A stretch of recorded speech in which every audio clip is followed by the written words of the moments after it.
Welcome everyone to the joint meeting of the Barrington Select Board and Barrington Conservation Commission this Tuesday, September 23rd. A call to order, please. Could I have a roll call from the Select Board, please? Samako present. Gabriella present. Sakosha here. Hardikoff present as well. And the Conservation Commission. Bogan present. Hobbs present. Gale present. Cassidy present. Unmute that microphone first, please. Thank you. Tatham present. And I'm just going to let our other Select Board member jump in. Present. And Dannon is now present. For those of you that choose to, please stand and join me in the Pledge of Allegiance. I pledge allegiance To the flag of the United States of America and to the republic for which it stands, one nation, under God, indivisible, with liberty and justice for all.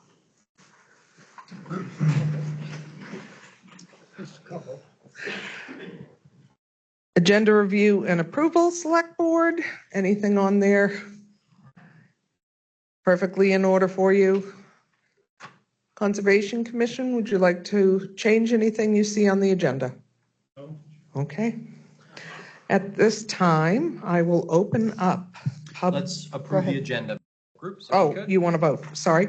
I'll make a motion to approve the September 23, 2020. And I have a second by Dannon. Okay, thank you. Could I have a roll call beginning with Alexandra? Samako, aye. Gabriella, aye. Manshirk, aye. Manshirk, aye. Sakosha. And Hardikoff, aye. That motion carries. Doug? Bogan, aye.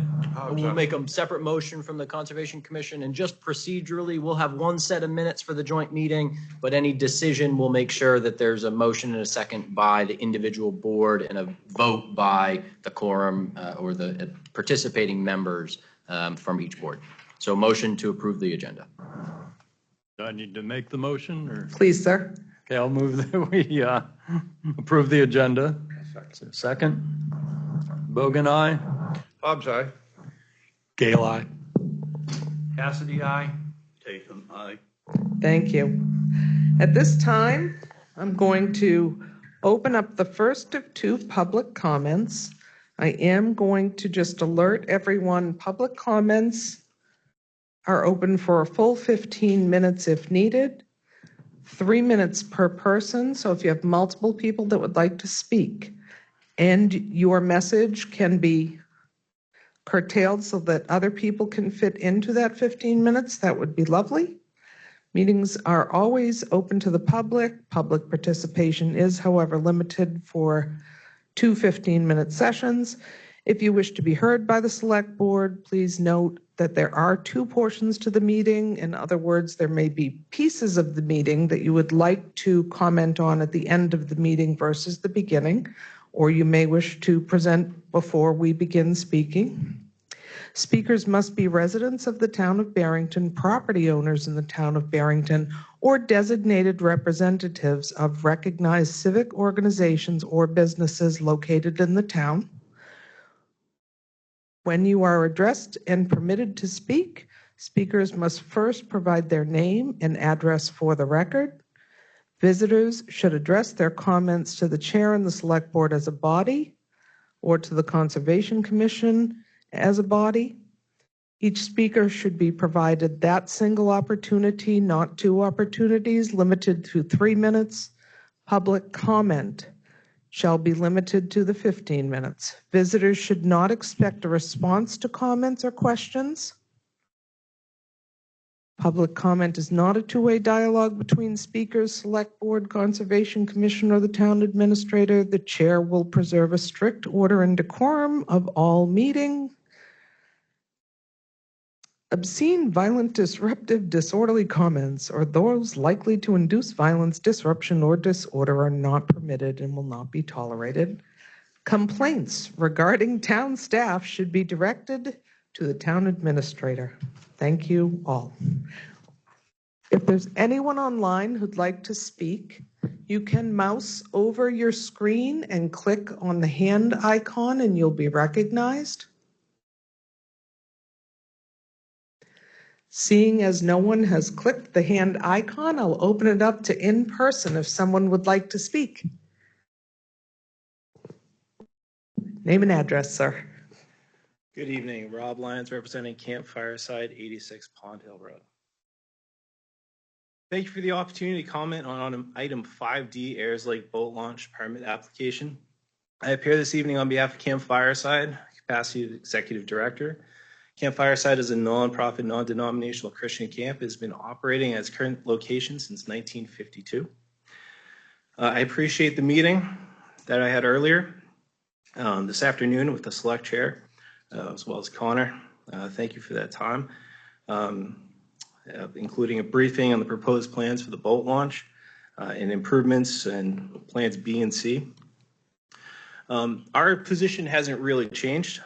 The camp does not support this project or the proposed application for a wetlands permit.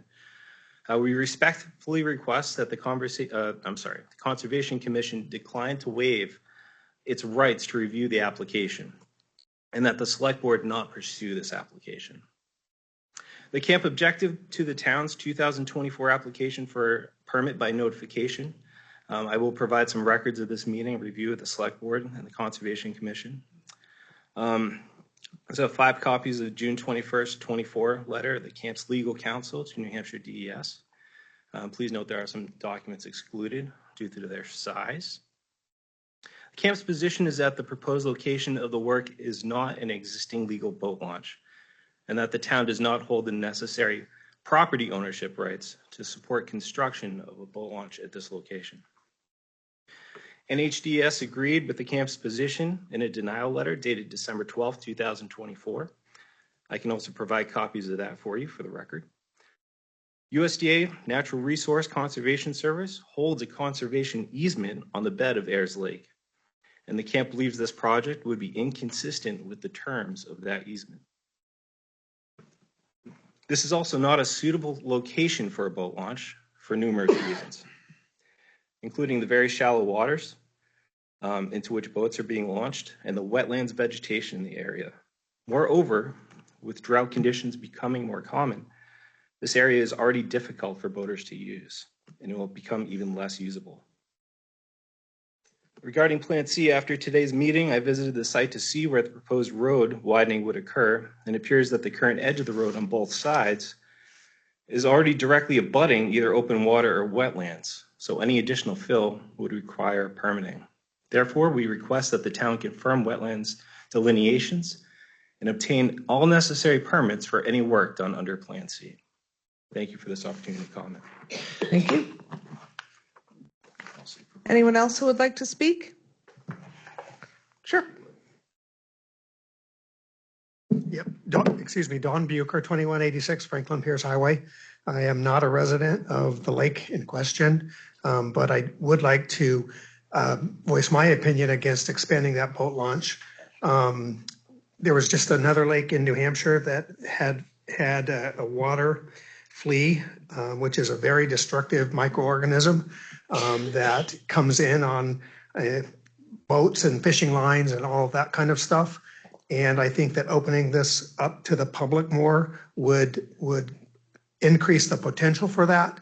And I think unless the town is able to maintain and prevent these kinds of things from happening after they expand this boat launch, I don't think that it should be built. Thank you. Anyone else that would like to speak tonight? Anyone online who'd wish to speak tonight? Oh, I'm sorry. Come on up.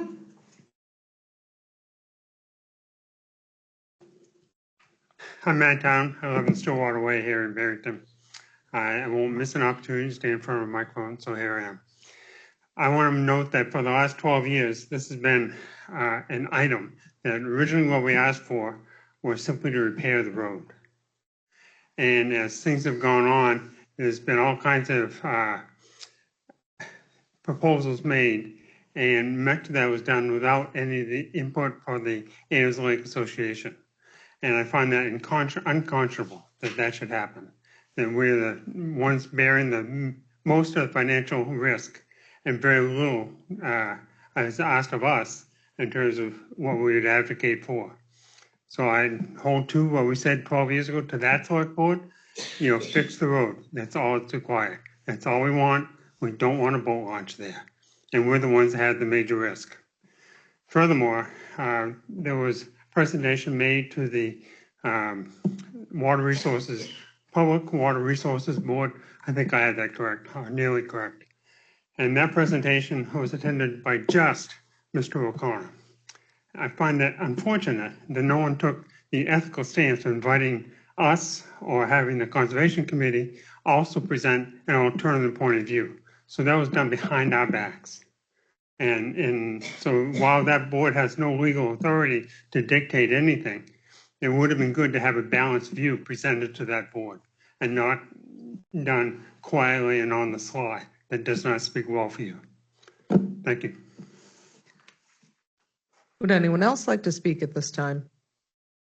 Can I do it from here? If you're speaking on behalf of conservation, seated, and if you're speaking on behalf of yourself, please. I'm not speaking on behalf of the Conservation Commission. Excellent. Dan Cassidy, Pine Road on Ayers Lake. I had two questions, and I'm assuming that they might be addressed during the discussion regarding the boat launch. One is, I'm curious how the traffic flow is going to work with the proposed new parking spaces. Specifically, will vehicles be backing down Daniel Cater Road to access those parking lots? And you can address that during this, presentation on the design. And the second part is the state of New Hampshire does not allow swimming at their boat access points. Does the town have any plan for how to maintain safety of swimmers at Camp Fireside, which is open to the public, in which I've seen swimmers regularly crossing the lake right there to the other side of the lake? So those are the two questions I have during the design phase. Thank you. Anyone else who'd like to speak? We have a few more minutes. Anyone online who'd wish to speak? You can mouse over your laptop or computer, click on the hand icon. Seeing as no one is asked to be recognized, I will close the first portion of public comment and move forward in our agenda.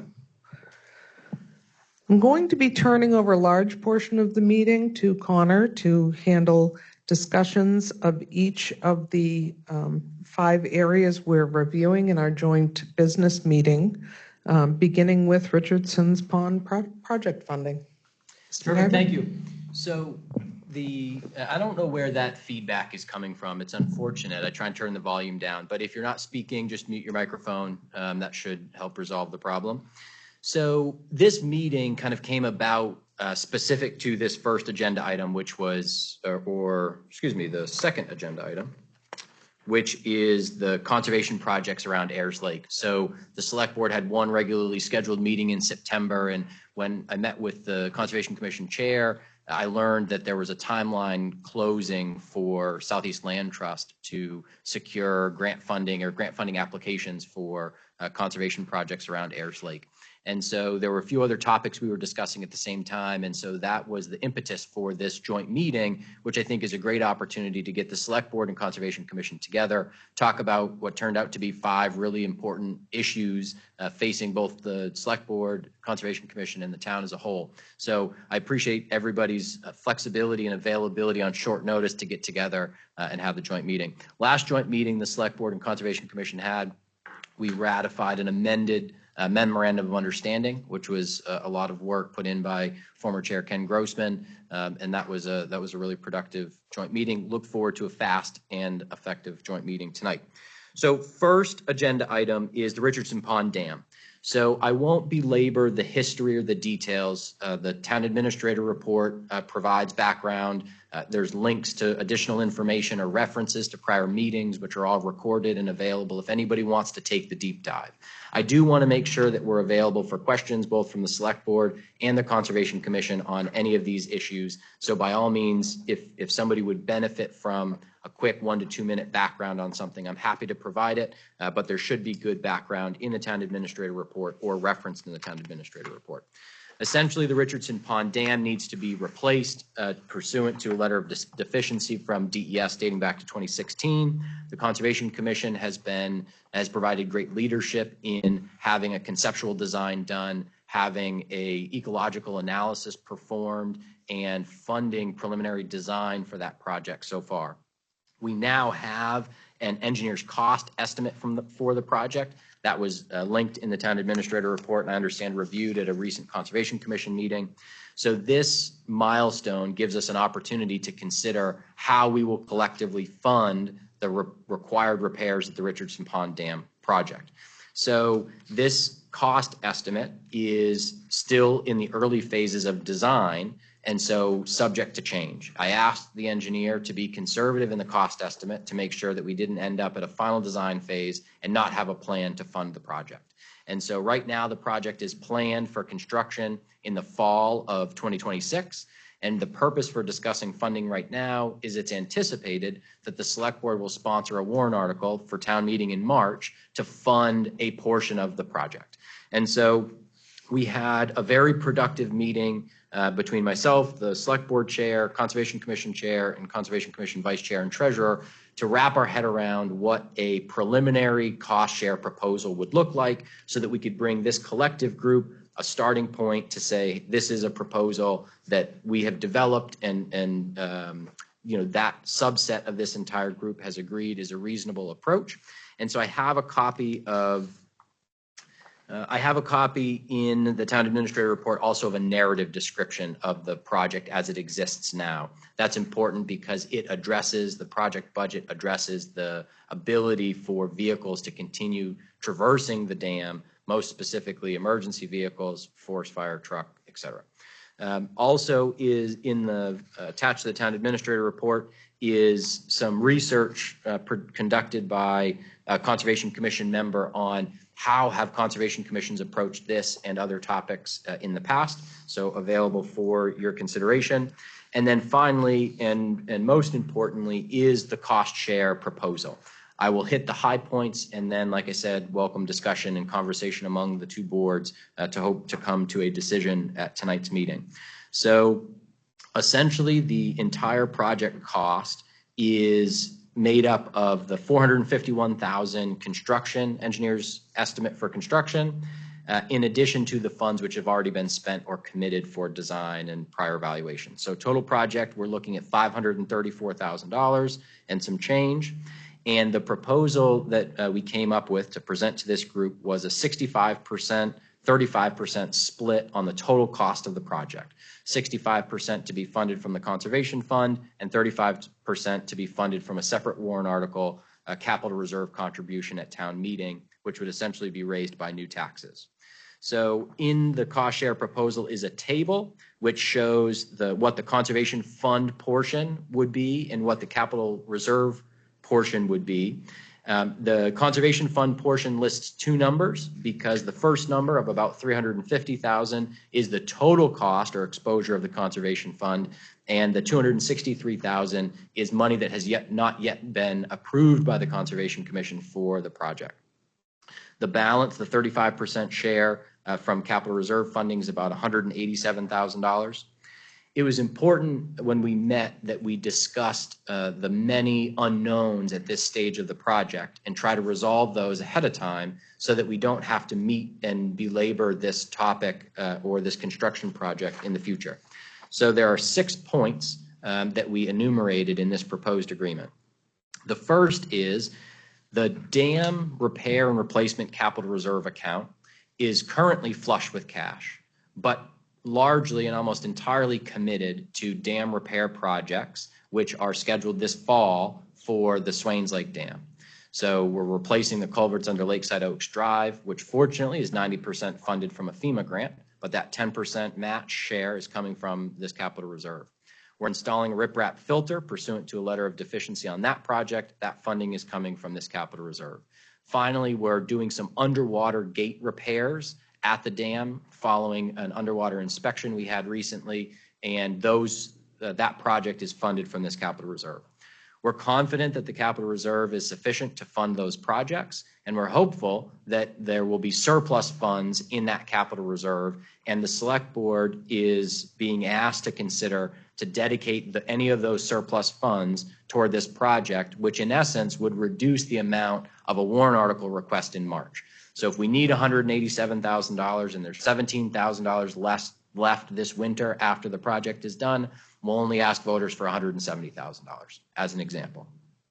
So that's item number one. Item number two is there are cost savings that may be materialized during design. Right now, there's a 25% contingency in the project for the fact, to reflect the fact that it's in the early stages of design. We're hopeful that the engineer will find efficiencies that will reduce that contingency and reduce the total cost. The proposal here is that any reduction in the project cost as a result of design efficiencies would benefit the share covered by the Conservation Fund. The purpose for this and the next couple of items is that town meeting will have already passed by the time we have clarity on these items. And so although we could retain a surplus in the capital reserve, it seems appropriate to take the funding capabilities of the Conservation Fund, where those dollars don't lapse and is a little bit more flexible, that we can credit essentially the share covered by the Conservation Fund in that way. Second, construction administration. The current project budget includes $50,000 for an engineer to monitor construction activities. We feel confident, based on what the discussion of the scope of the project is now, that our professional staff in the Public Works Department would be able to appropriately oversee this project, this construction project, and we wouldn't need to pay for separate engineering construction administration. I don't think that would eliminate that scope, but I think it would reduce it to the point where the engineers are checking in, reviewing sieve analyses and other things that we don't have the certifications to do in-house, but not the full $50,000 scope. So if once design is completed, it's determined that that's possible, we'd like to also credit that portion of the project budget to the Conservation Fund and reduce the share of new dollars that would need to be spent out of the Conservation Fund. Number four is construction cost savings. So there will likely continue to be a contingency in the project budget to reflect unknowns during construction. We're hopeful, but not certain, that those construction efficiencies would be realized and there would be a budget surplus available during construction. Similarly, the proposal is that those cost savings would benefit the Conservation Fund and would simply result in less approved or less new dollars, fewer new dollars to be spent from the Conservation Fund. Number five, so I think we also need to prepare ourselves for two possible outcomes with the separate warrant article asking for a contribution to the capital reserve. The first is the legislative body in Barrington at deliberative session could amend that article. It could be amended up, which is probably unlikely. It could be amended down, or it could be amended to zero. And I think we need to prepare ourselves now for that possibility and determine what would happen in that case. So the proposal here is that if the amount is changed, that any amount that's changed is picked up or covered by the Conservation Fund. Certainly subject to the rest of the contingencies where there might be cost savings. And so that point may be moot if we experience cost savings, but it's important that we prepare for that possibility.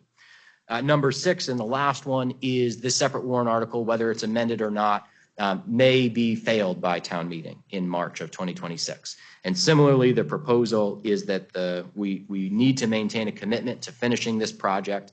We have kept DES off our back with the letter of deficiency from 2016 by showing this incremental progress, but our time is running out and we need to address the letter of deficiency from DES.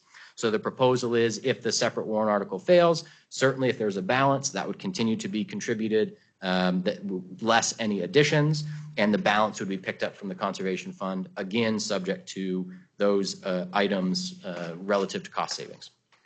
Happy to answer questions or help facilitate discussion between the Conservation Commission and Select Board. Anyone on the Select Board wish to be recognized? Go ahead, Joyce.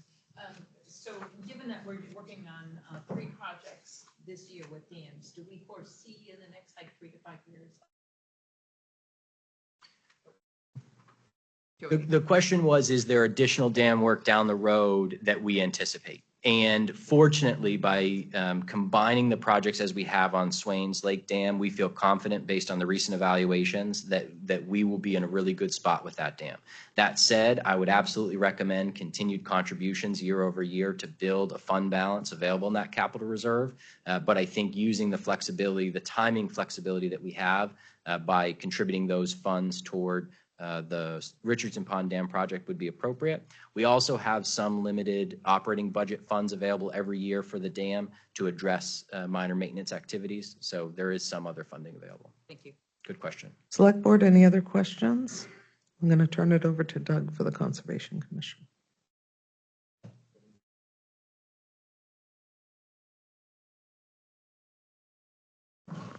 I think we're good. Oh, go ahead. Yeah, why don't, yeah, if you grab that other microphone, you don't have to pass around as much if you want to.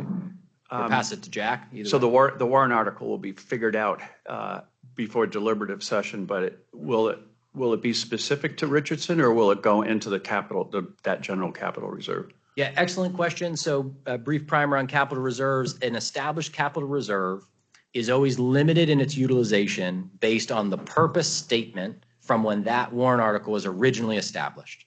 And so when the dam repair and replacement capital reserve was originally established, it was indifferent to the dam, just dams in Barrington, repair and replacement.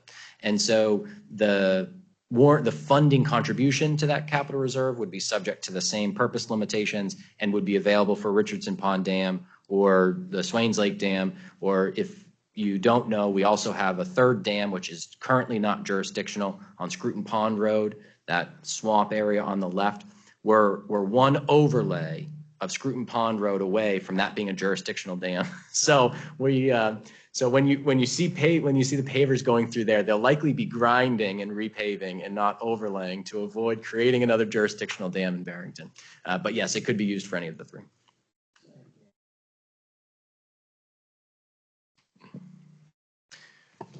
Ready to move the question to a vote? Conservation Commission? I'll move that we support this agreement on the Richardson Pond Dam. Do I have a second? Charlie, was that?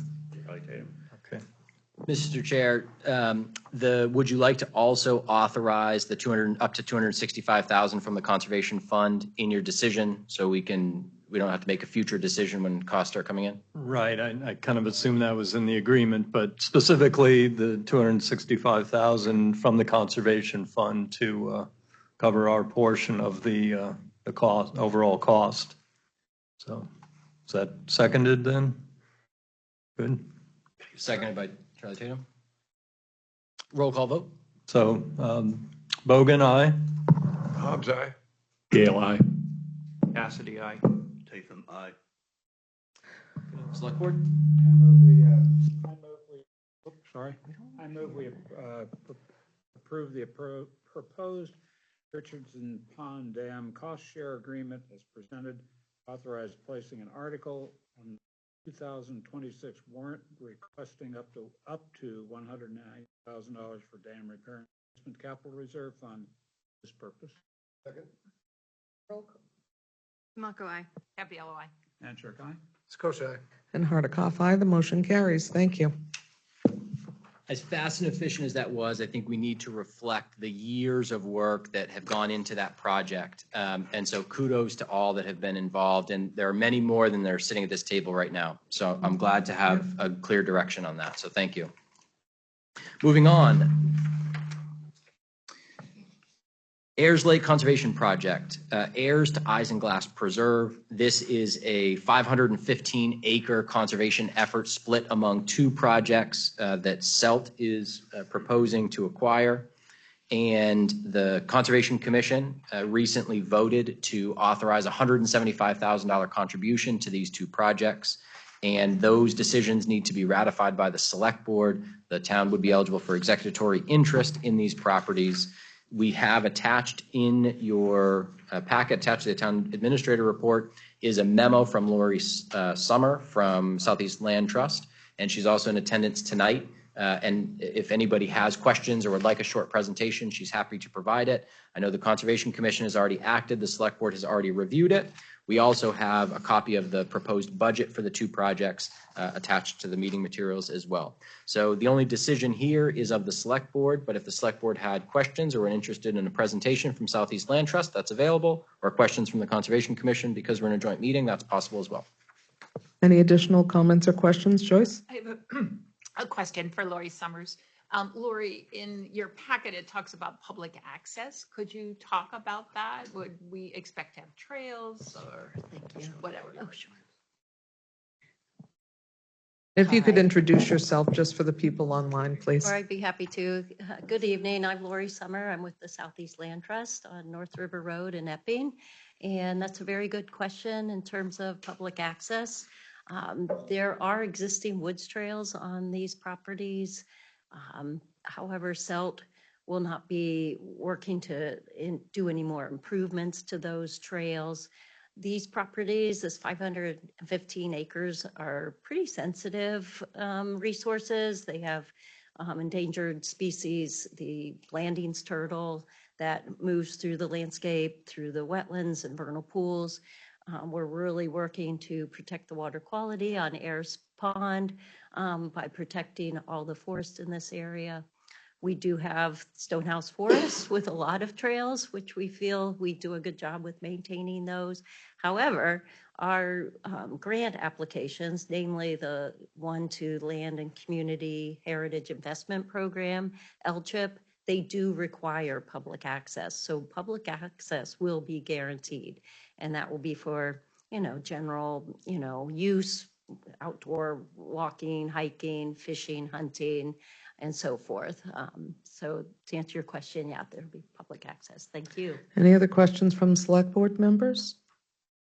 I will note that during our quick discussion meeting regarding Richardson's Dam, I did ask, was there a dam on this property? There is not. That is what I'm being told. That will be an important thing going forward. Any other questions from the select board? If not, I'll turn it over to Doug. Did you have anything further? We had discussed this previously, and we're very supportive, as you saw from our unanimous vote last week. So I think we're done. Excellent. I'll entertain a motion from the select board. I'll make a motion pursuant to RSA 36-A4 to approve the acquisition of the property interests in the heirs to the Isinglass Preserve connected to the Conservation Commission's September 11th, 2025 vote to contribute $175,000 to the Southeast Land Trust project. And a second. And a roll call vote, please. Tamako, aye. Gabriella, aye. Manstrack, aye. Sakoshai. Hardikoff, aye. The motion carries. Thank you all.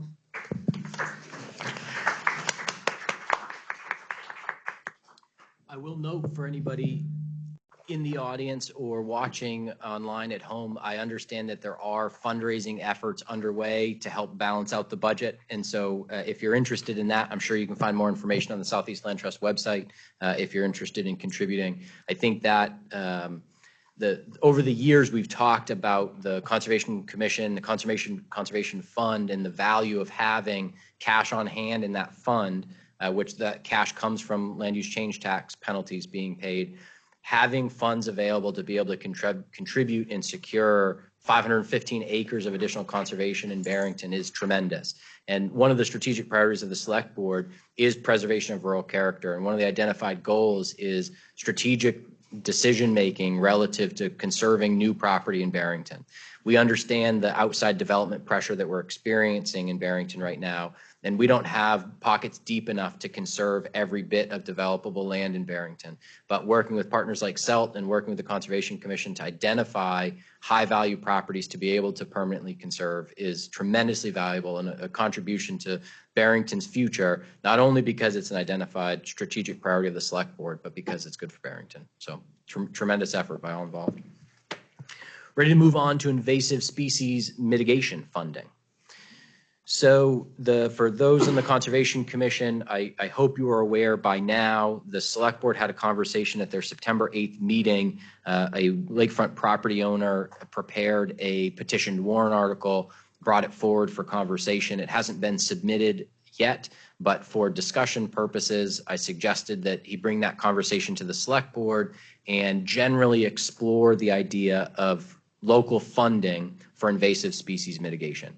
The language of this petitioned warrant article called for utilization of the Conservation Fund as a funding source, mainly so that there weren't any new taxes tied to this new priority.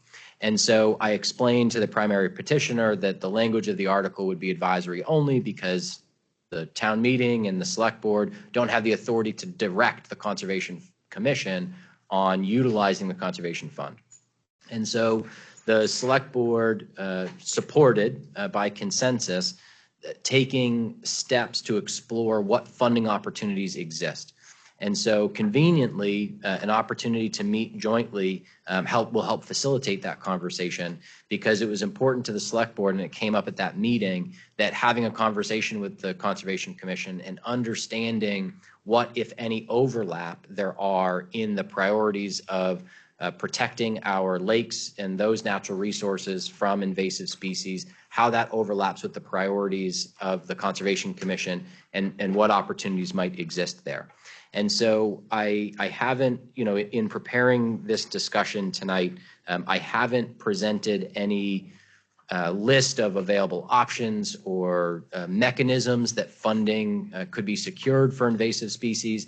And my hope tonight is that the Select Board and Conservation Commission can simply have a conversation about what willingness exists and what opportunities could be explored. Included, linked in the Town Administrator report, Paul Panish, the Conservation Commission member that did some research on infrastructure investments, also researched invasive species mitigation. And I think what that research showed, which some of us knew, but it isn't uncommon for communities or conservation commissions through conservation funds to contribute in some way to invasive species mitigation. And so the amount of those contributions varies wildly depending on the community. But I think exploring that opportunity and having somebody like myself having some direction from the Select Board and Conservation Commission on where to focus research efforts on what opportunities exist, so that we can come up with some proposal or resolution in time for town meeting in 2026. So maybe it includes a warrant article or something to give confidence to the folks that are lakefront property owners that prepared and signed this petition, that this advisory petition may not be necessary given progress that the town is taking to consider funding opportunities.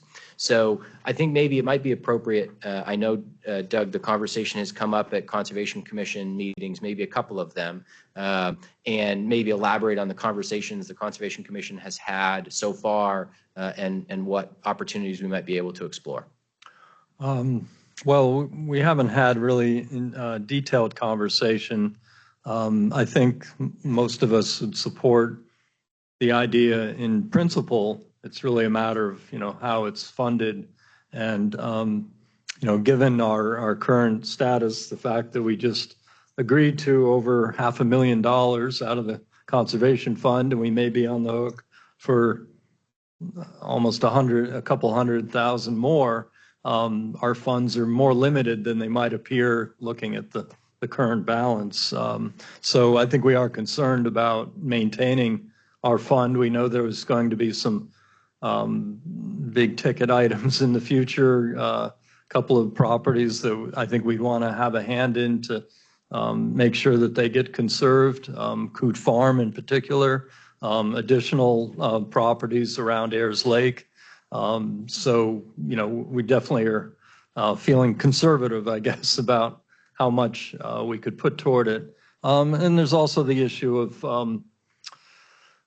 what areas are conserved. I think some of the situations that Mr. Panish had put together in his research, were areas that were conserved water bodies, whereas I guess with Ayers, certainly we're moving toward having a big conservation area on its shores, but with Swains, that's not the case. So it's less of a direct interest in terms of protecting our conserved areas.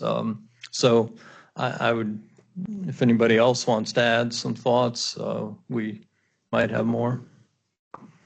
Some of the ideas that he discovered were people working with matching grants, so that if a very active lake organization, of which we see one here tonight, and we know there's others in town, I'm part of one also, if they will go through and try to get the support they need for their lake, that we may be able to provide matching funds up to a limit. we'd also what a lot of these programs like to see is, are they taking the steps to make sure that it doesn't continue? And so almost all money is usually tied to activities like whether it's controlling boat entries or fertilizer or other contaminants that may be causing the need for mitigation at the lake. But maybe we should be having these meetings with the lake associations to come up with a policy that works for those parties and the Conservation Commission. So at one time on the select board, there had been a discussion about putting forward a warrant article for the residents to decide about invasive species mitigation or water quality preservation. Is there any potential to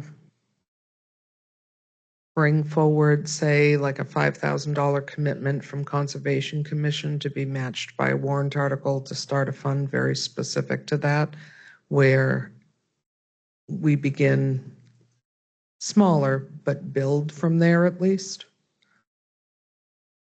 I'm thinking if we had a $5,000 commitment from Conservation to go into a predefined fund should our voters agree to match with $5,000, at least we're starting somewhere. So my thoughts are the purpose statement would not be for one specific lake, but would be addressing water quality within our municipality.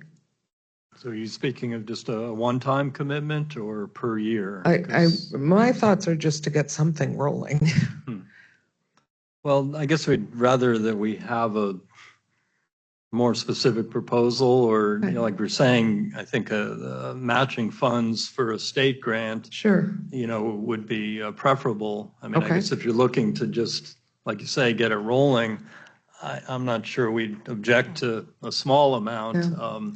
Yeah. The petitioned warrant article that was drafted was a much more substantial commitment, and I don't know if we would want to go further. Our residents tend to, year over year, for the smaller funds, I'll use library technology as an example, but when they see a $3,000 price tag, they will invest in that, realizing that in the long run, it allows and saves money long term. And I'm just wondering if we could consider, if we brought forward a very small amount with a very appropriate business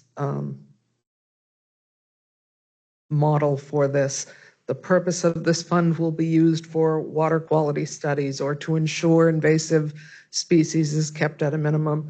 If it will go over time, is that something that we would want maybe you folks to privately discuss and for the select board to consider as a warrant article? Mm-hmm. Yeah, we'd certainly be willing to discuss it. Okay. I think as a working group, that would be an appropriate approach to get something going. Go ahead. So another thought might be you have 75% of the real estate transfer tax. So on that other 25%, use 10%, say, of that, which would require a warrant article. So exploring that opportunity makes sense. We wouldn't be able to direct funds directly into a capital reserve from land use change tax. The only statutory mechanism allows that funding or a portion of that funding to go to the conservation fund.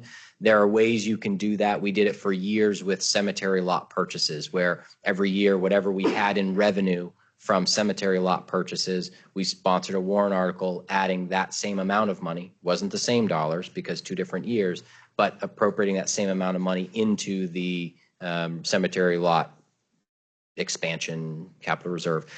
What I'm hearing is that getting the stakeholders from lake associations involved is important, and a next step, which I think was a logical next step anyways, but an important next step is bringing the conversation to stakeholders from the lake associations. And so I'm also hearing that the trepidation with bringing a funding warrant article to town meeting, especially in a year where we expect an 11% total tax increase, is that maybe starting small with something that would be easy for residents to approve to get a funding mechanism established may be a wise move, so that we can start down that path and then build on it, either with exploring more complicated utilization of land use change tax dollars, increasing the amount or adjusting the amount to make some specific dollars available for invasive species mitigation, and continuing that conversation. And so even if the amount is small, exploring opportunities like matching grants, I heard prevention activities or studies, making matching funds available for lake host programs or training opportunities for the weed watchers programs and other things like that. So maybe the next step is to take the conversation to the stakeholders from lake associations, some of whom are already involved, but I think we should reach out to other stakeholders to bring folks to the table and explore that conversation. Is there anybody from the select board that involved in a working group like that as we explore opportunities, or do you just want reports back from staff and the Conservation Commission? Does anyone reside on a lake? Oh, I was going to volunteer someone who resided on a lake, and nobody resides on a lake. River? That's water. So I would like to tell you that I have some area of expertise in this. I do not. I would be willing to do it. I also Okay. just had something, I know we don't currently have a mechanism by which to do this, but I do think, and I've told Connor about this, my thought, and to bring it to the Conservation Commission as well. And I think part of it depends on how the rest of this evening goes and what projects we may or may not be moving forward with. But some sort of, part of this comes down to the actual actions of people who are using the bodies of water, not just a mechanism by which to come behind them and fix what's happened. So perhaps something like a fee, maybe not needing to take it in through town hall, because I know we don't have a mechanism by which to take in funds through town hall and then direct them into, certain funds like this, but maybe online, or maybe it's something that the Conservation Commission could collect that is a fee that comes with a set of terms and conditions for using, say, a public boat launch. Perhaps the Lake Association members would be exempt from that fee because they are living lakefront, but anybody who's putting in a watercraft would have to sign off on the cleanliness of their watercraft, and as well as agree to a set of terms and conditions, and then pay this nominal fee, and the entirety of the fee, save processing fees, could go into a fund like this. So we could have other sources coming in, while at the same time making sure that we can, as best as we can, impose some requirements and restrictions on people that make sure that we're at least trying to reduce the actual exposure. I think that's a great idea. With Venmo and QR codes these days, having that even on the informational boards as people would be placing, on those kiosks. I mean, I think there's many people who potentially have the capacity to help with funding like that, and would Does the state jump have on any board. restrictions? Do they say anything about that? About imposing fees on public access? So we'd have to explore that more. I would be more specifically concerned with the authority to prevent. So, I mean, if it were, in some cases, I think it would be easy. In other cases, I think it would be murky in terms of the town's authority to regulate something like that. It's certainly something we could explore and explore through the working group. I'm glad the idea or the suggestion about just having donation information available was brought up. I don't know if anybody has been to the Lions Club ice rink in Somersworth.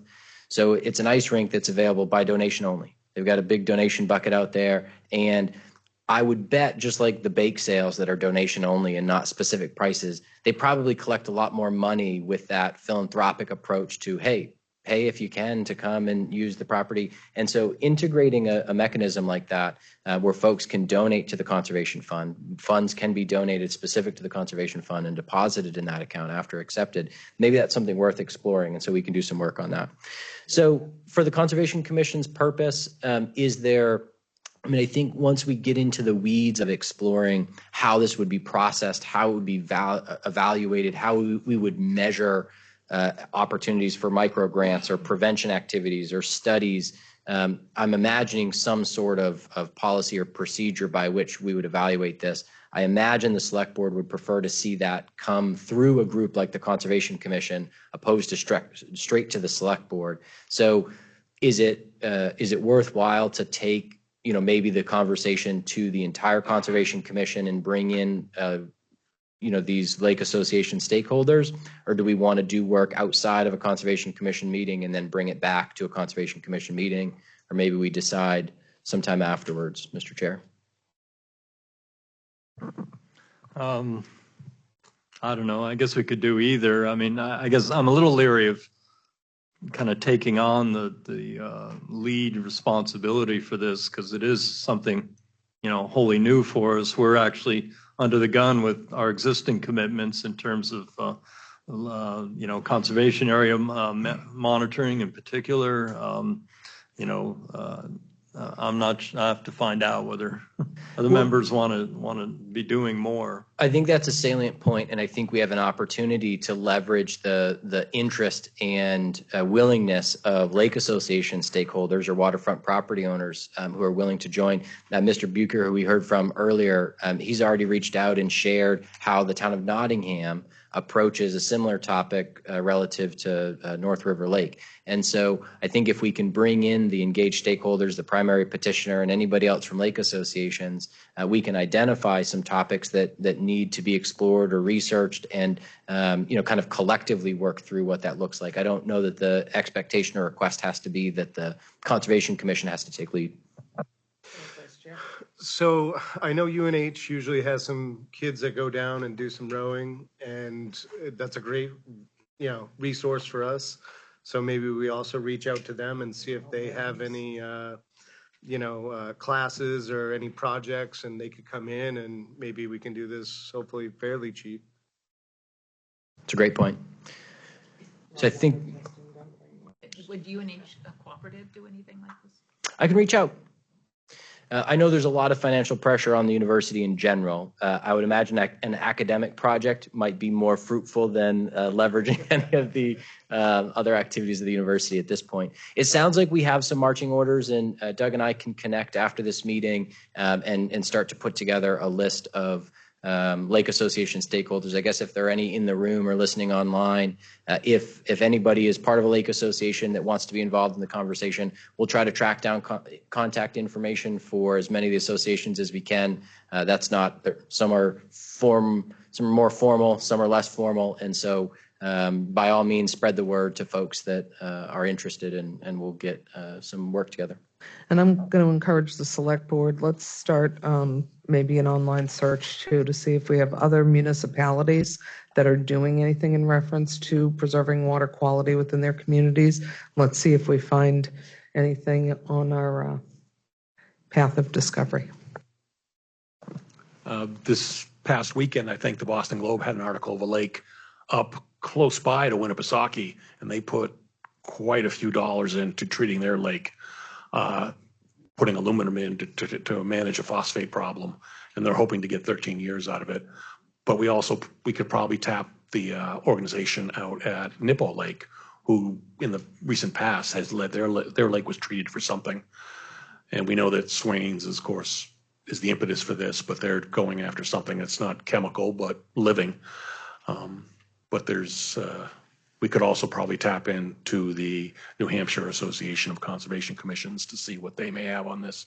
And that's a really salient point. Actually, NIPO in that case was part of a research program to evaluate the functionality of that aluminum-based approach, which is terrific that it worked and it's being expanded. I think that there is a subtle difference between the cyanobacteria category of issues facing lakes and the invasive species issues facing lakes. And so the proposed petition warrant article, which again was kind of the impetus for this ongoing or renewing this conversation, was specific to invasive species.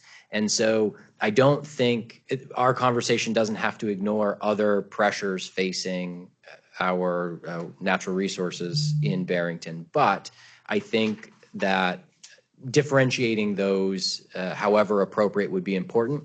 I will point out that the town, for its purpose, isn't sitting on its hands with the impacts facing our lakes, especially with cyanobacteria and others. The town was just able to secure a grant-funded project from the Piscataqua Region Estuaries Partnership to develop a septic ordinance for our shoreline protection zone.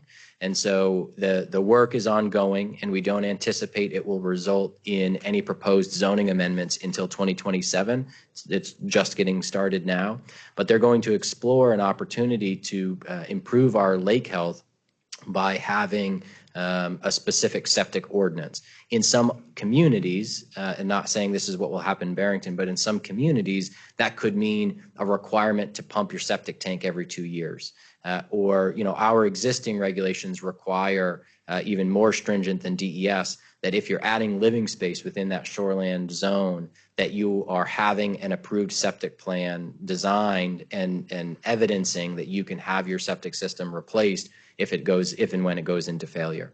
So many of our lakes in Barrington are the result of properties being built up over years as camp properties, seasonal camp properties.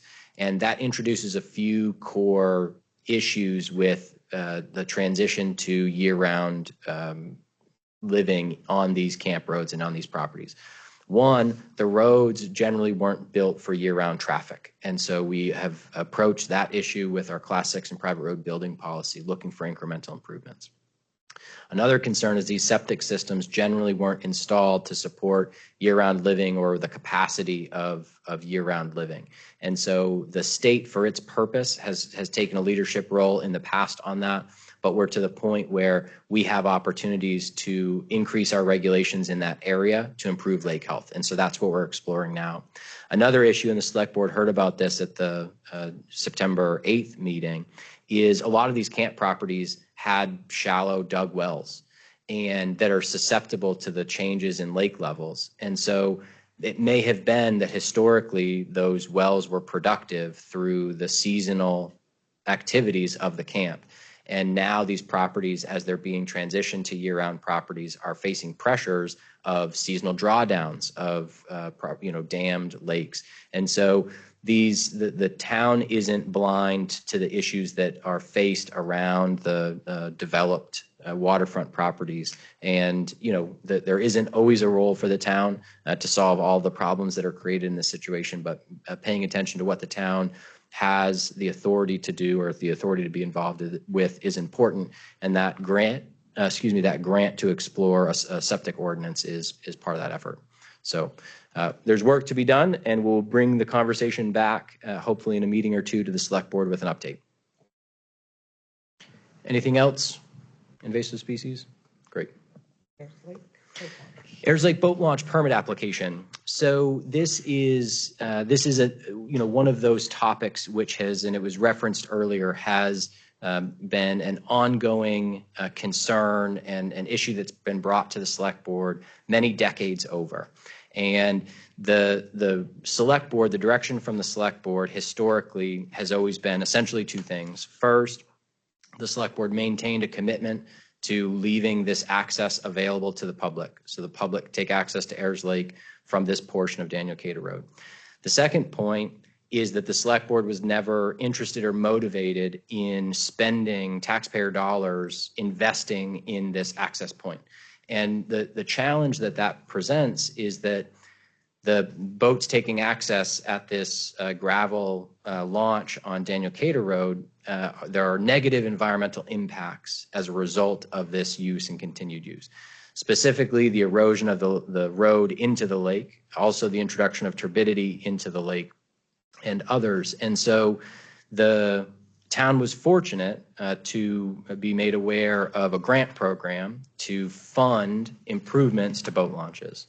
And so this addressed the select board's perennial concern with not wanting to spend taxpayer dollars on this small launch site in a shallow end of the lake with room to only, park maybe 3 trucks and trailers.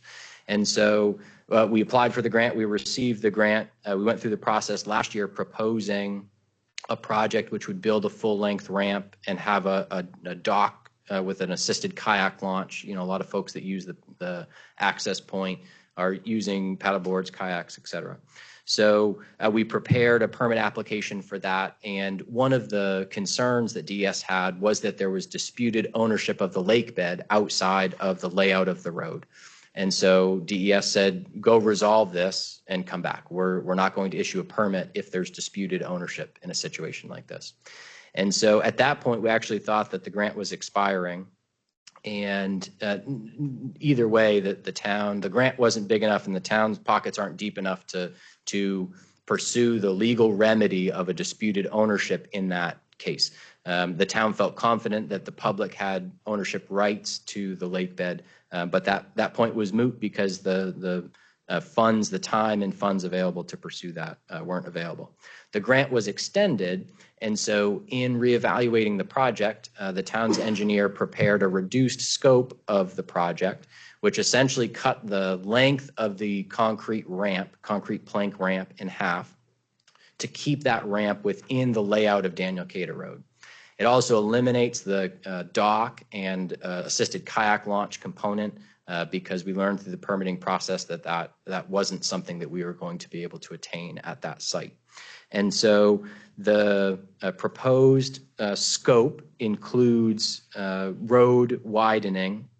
I will point out, based on comments earlier, the road itself is not going to be widened. The maintained surface of the road will be the part that's widened. And so we generally maintain a crown and travel lanes. We try to maintain the vegetation at the edge of the travel lane, but the shoulders of the road generally slough off and there's vegetation. So the road widening, that's the part of the scope of this project, is simply expanding the maintained surface of Daniel Cater Road so that the comfortable travel lanes are wider, so there's more room for parking in that area.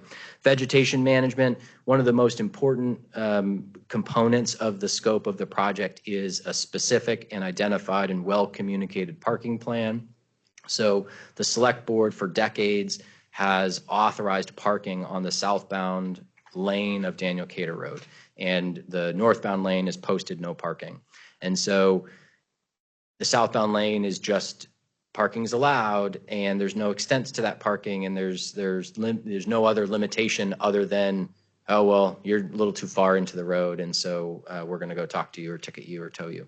So what the proposal here is, by expanding and delineating that parking area, we'll be able to have a specific parking plan that identifies stalls for trailered boats, identifies a no parking area for a loading zone. I think one of the questions was about backing down Daniel Cater Road. So the proposed parking plan allows for a loading zone for trailered boats so they can pull off to the side of the road out of the traveled lanes to either prepare their boat for launching or prepare their trailer for recovering their boat. And so that stall will be no parking, only available for a loading zone. It also includes some car top stalls, car top boats only in a parallel configuration, and then retains no parking in front of the campfireside pedestrian gate at their fence, and kind of nose-in parking and no trailered parking in front of the beach, kind of the traditional beach parking area, with no parking allowed at their gate for the campfireside boat launch. So it also includes a informational kiosk where accepting donations, communicating the use terms and conditions and agreements would also be important.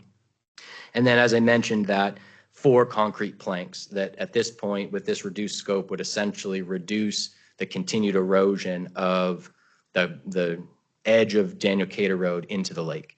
And so it wouldn't continue all the way into the lake, as we discussed earlier, but would help prevent that continued erosion at essentially the water line. So the benefit, I guess, a benefit of bringing this topic before a joint meeting of the Conservation Commission and Select Board is the Conservation Commission has standing with permit applications to DES. So that standing is essentially the right or the ability to intervene or investigate permit applications. And so what this means for DES is that by law, every permit application that's filed has to be copied to the Conservation Commission. So in a general permit application process, permit application would be filed, a copy submitted to the Conservation Commission, and during the timeline for NHDES's review, the Conservation Commission would have the ability to look at that permit and take a vote, send notice to NHDES and say, we'd like to intervene and investigate this further. And what that gives the Conservation Commission the ability is up to 40 days to investigate a permit application, to be able to weigh in to the Department of Environmental Services review of the permit application. And so it's 40 days or when the investigation or intervention letter is provided, the basis of the investigation or the results of the investigation, I should say. So the Conservation Commission has the ability to waive their right to intervene, which essentially it shortens the review from NHDES because they don't have to wait to give time for the Conservation Commission to review an application. So as we've done in the past, we've brought town permit applications before the Conservation Commission to say, hey, here's the application. We haven't submitted it before. We will be submitting it. If we submit it with your signature on it, that already communicates to NHDES that you're not going to be taking a separate vote to intervene and investigate, and so they can continue on in their process without the delay of that opportunity to intervene. Separately, the Select Board, for its purpose, is being asked to consider, one, submitting the permit application for the scope as described, and two, proceeding with the scope of what's essentially Plan C, which is the work that doesn't require a permit. And so it's the work out of the water and doesn't require a permit. I just want to review my notes. Traffic flow. So did I address your question about traffic flow? Still don't understand. Just unmute yourself. Oh, just your mute. I still don't understand how if I launch a boat and then I pull into Daniel Cater Road with an empty trailer, how do I get to my parking space? Just the loop on 202. So it's all the way around the loop. Okay. Essentially. So basically vehicles won't be trying to back a trailer down Daniel Cater Road into a parallel parking arrangement. Because I think that's what people will try to do. But. Yeah, I think that's a valuable concern or consideration. And I think once we have an improved and established plan for the parking and things like that, it is reasonable to expect that there are nuances that we may need to consider either communicating or regulating or enforcing to make sure that if there's undesirable behavior, we address it early on and correct that behavior. There's a question about swimming. To be honest, the Select Board hasn't previously contemplated swimming restrictions at this boat launch site. I don't think it's currently a problem. It's a pretty rocky and murky part of the lake where the launch is now. I would imagine that that's something that the Select Board would explore if it became a problem. You also mentioned the swimming at the Fireside Beach. And the state has mechanisms to be able to install designated swimming buoy areas. And I think that would, if the safety concern of the swimmers was a concern. I mean, there's boats allowed on the lake, whether that launch is improved or not, and they can, go to the north end of the lake. And so I think if safety of swimmers is a concern, I think leveraging the capability to install a designated buoyed swimming area would be an appropriate step to address that concern.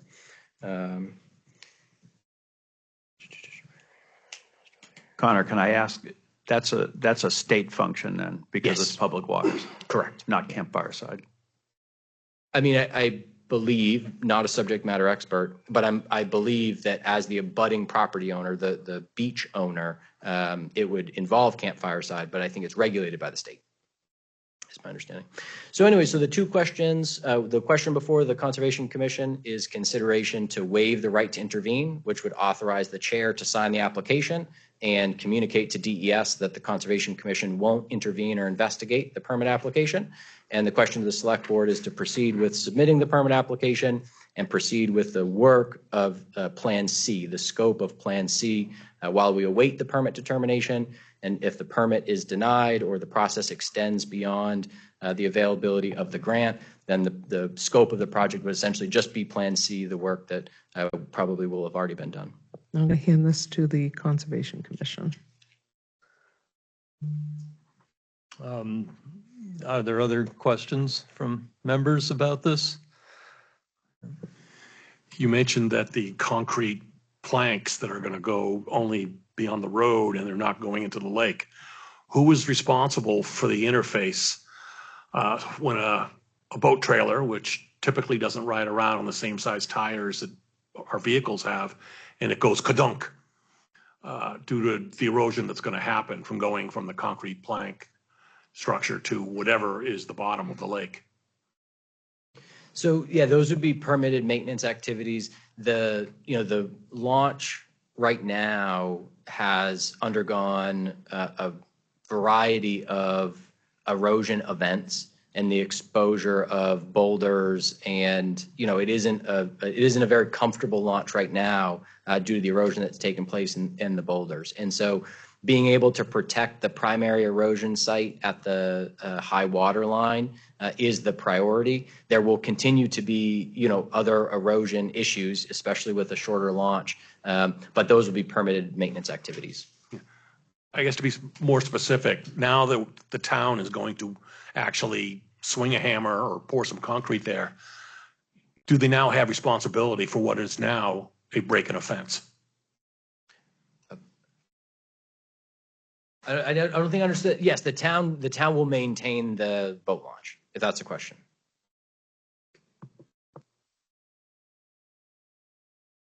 Other questions? Is there a window for the grant extension that we need to be aware of? Work needs to be completed by the end of the year.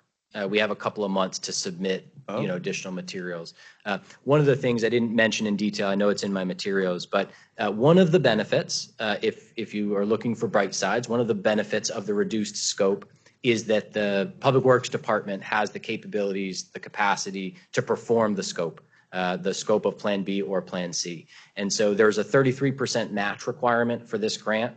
And so that's $33,000. So it's essentially a $133,000 project. And so we'll be able to use in-kind contributions for the town's entire $33,000 match requirement by doing the work ourselves. And so while the select board accepted the grant and approved the work, reserving $33,000 of cash to contribute to the project, we'll actually be able to return that to voters based on the capabilities of the Public Works Department. So they have this project penciled in for the low water conditions of this year. Appreciate the question. I didn't see the plan until you forwarded, I think it was Thursday's administrator report, and we've not had a Conservation Commission meeting since. So I walked Daniel Cater Road yesterday and kind of checked out that parking expansion zone, and I think it would be wise for the Conservation Commission to visit. So the parking expansion isn't subject to a permit. The permitted activities are the in-water activities. And so certainly whatever evaluation the Conservation Commission is interested in taking, by all means. But the scope of the permit is the in-water activities. Yeah, I had a question as well. So if we were to forgo the waiver or intervene, would that affect the viability of the grant or the timing of the construction? I mean, have you taken that into the timeline? Or So, I mean, it is taking the possibility that the permit won't be issued for any number of reasons. One, because the review timeline is extended beyond the capabilities of the grant. Two, the permit's denied and the appeal process isn't in a timely way to get the scope of that work done. And so the backup plan is just Plan C, is just to do the work that doesn't require a permit, make some improvements down there with the grant dollars that we have, and move on. So, I mean, I guess to your question so what would happen practically if the Conservation Commission voted once an application was submitted to say we'd like to intervene, that gives the Conservation Commission the expectation of the responsibility to investigate the permit application and provide comments or report to NHDES on the wetland permit specifically. And so I'm not aware that the Conservation Commission has ever done that. And so that what the NHDES allows is the NHDES allows the Conservation Commission 40 days to perform or conduct that investigation.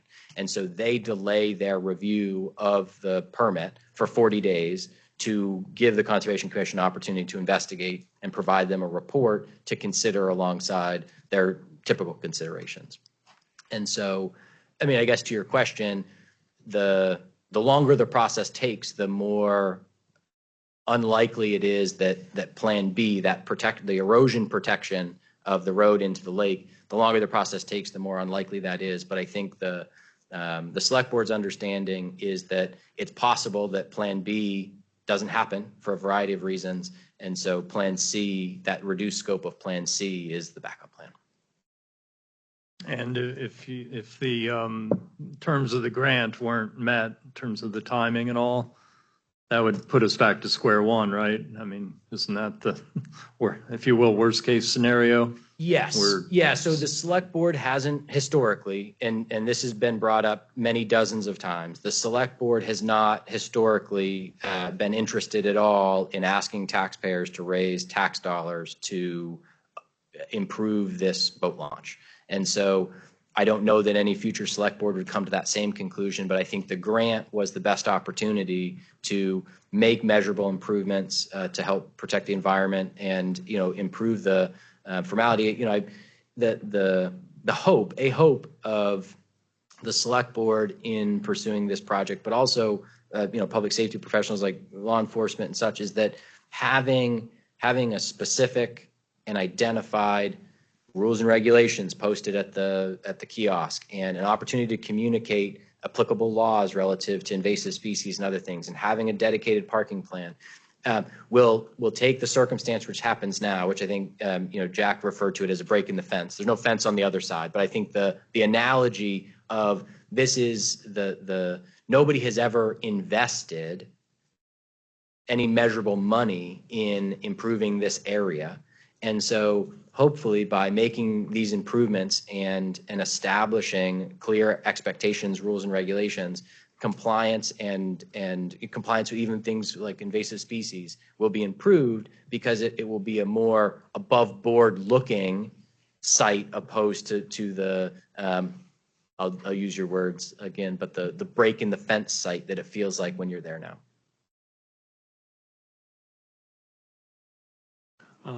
Your document lists some specifics as far as trying not to impact some access areas for the campfire side beach area. Yes. Has this been addressed to campfire side to make sure that, because it looks like there could still be problems. Like one section says near their beach there'll be no trailers, but if the kayak people come there, is that going to preclude maybe planned activities at campfire side? I don't know. I usually have to drive through there to get home sometimes, and I see the campers getting ready. Kind of reminds me of marching in the military. But you know, do you like if you bring an ice cream truck out there or other activities where they need to park? Have all those been addressed in this plan, such that you know they're a money-making concern? That's a tradition. Yeah, that's an excellent question. So going back to 2024, as we were developing the kind of initial parking plan with the initial scope we call Plan A, I was able to meet with the executive director and talk about their operations and what the parking needs of the camp were then. And so that was the basis for our development of the parking plan, which we retained in Plan B. After the select board September 8th meeting, I reached out to Camp Fireside asking for a meeting to go over the plan, make sure there weren't any changed operations in the parking plan. Fortunately, we were able to have that meeting today and sit down with the executive director, a board member, and their attorney and talk about the parking plan, make sure that worked. I believe that the parking plan works for their operations. One of the things we talked about in terms of unexpected activities, you mentioned ice cream truck or whatever unexpected activity might exist. We had asked if there was need to have a separate dedicated, you know, like a staff stall for Camp Fireside. And so the plan essentially would be that the gate giving access to their boat launch would be posted no parking, And if Camp Fireside needed a staff member or their ice cream truck to come down, they could just park there because they're going to know if they've got to launch a boat there or not, or open that gate. So that area would kind of be like the staff parking if the parking lot was full otherwise. I think you asked, what if somebody that was launching a kayak parked in the nose in versus the parallel. I think as it's been regulated, historically or unregulated historically. I mean, I think that might happen. I don't think there's an easy way to regulate that if somebody's pulling an inflatable paddleboard out of the back of their car if they're going to the beach. But one of the things we talked about at the meeting this afternoon was monitoring. Our hope, our expectation is that some of these issues or concerns will be improved by having a shinier looking site. And so, but we'll need to reevaluate. We'll need to pay attention to how the parking plan works. If folks are, as Mr. Cassidy mentioned, if folks are now backing their boat trailer in and then backing up 3, truck and trailer lengths to get into that parking stall, okay, what do we need to do with communication and enforcement to show the expected traffic flow and things like that? So if parking issues arise, I think that's something that it's likely we'll have to review and evaluate continuously as the use of the boat launch may change and the activities at Camp Fireside may change. I'm assuming it's up to 40 days. If the Conservation Commission submits a report prior to 40 days. It's 40 days or until the DES receives a report. Right. Yeah, but it allows the Conservation Commission 40 days. Right. I just have a question. Is there a mechanism by which the application could be amended? There are time constraints, and if the select board votes to submit the application, can it be later amended to shorten the timeline if once the Conservation Commission has had whatever time they need to contemplate this, they decide to approve it? Or is it once it's submitted, it is what it is? So I think I understand your question, and I wish I was more of a subject matter expert. I believe, and it's close, the numbers might not be exact. With a permit by notification, I believe that DES has 25 days to respond from when the permit was submitted. During that 25 days of a standard review time, they factor in, they believe 25 days is enough to make sure Conservation Commission gets a copy, has an opportunity to review enough to contact them and say, we'd like to intervene. If the Conservation Commission notifies DES that they're intervening and going to investigate the permit application, the DES pauses the 25-day timeline and adds 40 days or up to 40 days for an investigation. If the Conservation Commission waives their right to intervene and the application goes to DES with a signature from the chair of the Conservation Commission, that 25 days is reduced, I think, to 15. They reduce the time that they build in to allow the Conservation Commission to review, make a decision, we're going to intervene, this is what we'd like to do. So I think there's diminishing returns if after a permit is submitted, if the Conservation Commission notifies DES that they're not going to intervene. I don't know that it materially changes the 25 to 15 days, and maybe it's 25 to 10 days or 20 to 10, but it's in that scale.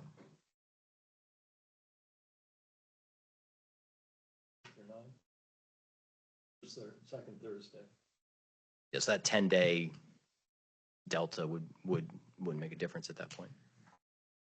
I have a quick question. So as I'm understanding this, we are proceeding with Plan C no matter what. And the only thing that permit would be allowing or disallowing is the 16 feet of the concrete. Is that correct? So Plan B includes the scope that's permitted, but essentially the scope that impacts the water, that requires a wetland permit. I guess what I'm trying to understand is the town able to use in kind and begin the process of everything else at that site tomorrow? Can they begin that tomorrow without the DES approval?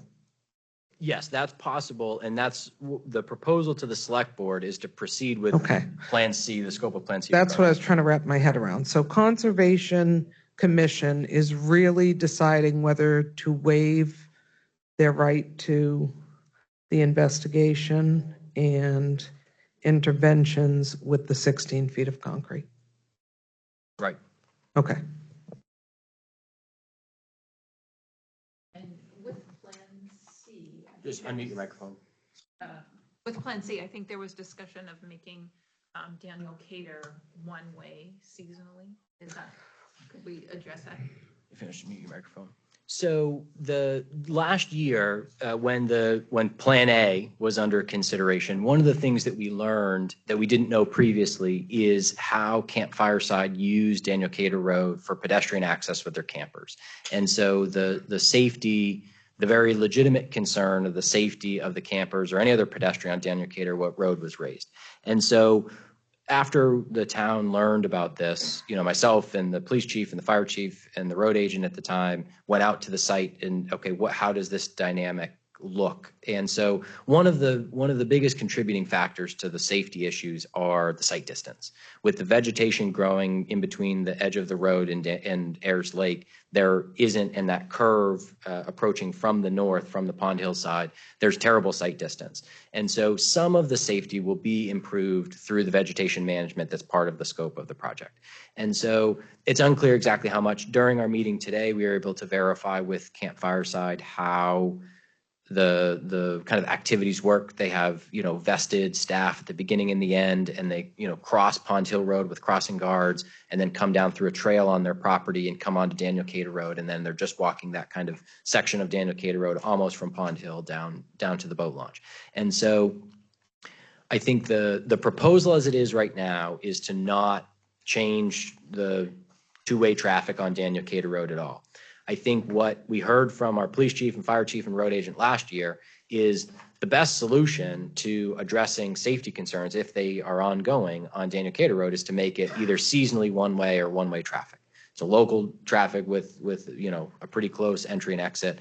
And so that isn't contemplated in this plan, but I think that's one of those things like I was talking about earlier with how the parking works on, for Camp Fireside and their operations. I think we need to be prepared to be responsive to any ongoing safety concerns that, honestly, with or without the boat launch, having a group of campers walking down when there's not good sight distance and, you've got a blind curve there isn't safe. And so monitoring that safety and being ready and willing to have the tough conversations about what it would look like to have one-way traffic. But that's a conversation where we'd want to notice the residents of Daniel Cater Road and invite them to participate in the process and explore alternative safety measures that could be implemented. And so one-way traffic isn't a part of the plan now, but it's kind of in a holding pattern of this idea has been brought up. It's a potential to address safety concerns for the pedestrian traffic on Daniel Cater Road, but we're not pursuing it now.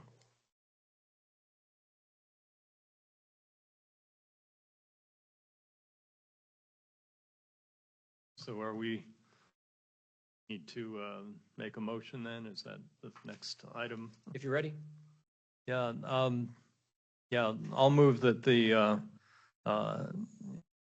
in order to expedite the process to move this project along, that the Conservation Commission waive its ability to intervene in the permit application process. Do I have a second? I'll second that. Further discussion? Okay, all in favor? Bogan, aye. Hobbs, aye. Gale, aye. Cassidy, nay. Latham, aye. Okay, the motion passes 4-1. Thank you. Select Board? I would make a motion that we also proceed with the scope of Plan C for Ayers Lake Boat Launch Improvement Project and submit the permit application required for Plan B. All work to be completed by the Public Works as in-kind match for the $100,000 state grant. Do I have a second? I'll second. Thank you. Roll call, please. Samaco, aye. Capiello, aye. Manshirk, aye. Sakosha. Hardikoff, aye. The motion carries. Thank you. I'll keep you all posted. So the last item was kind of a late addition to the planned agenda. Certainly it was in the materials that went out on Thursday.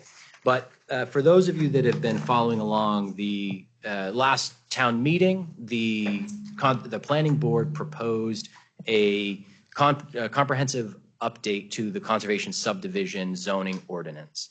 And this effort was actually, initiated in part by the select board's interest in working to achieve the master plan. And the consultant team that we hired with a $100,000 grant helped us explore what parts of the conservation subdivision regulations were working and what parts needed to be updated to reflect what we cared about how developments, and especially residential developments in Barrington, looked.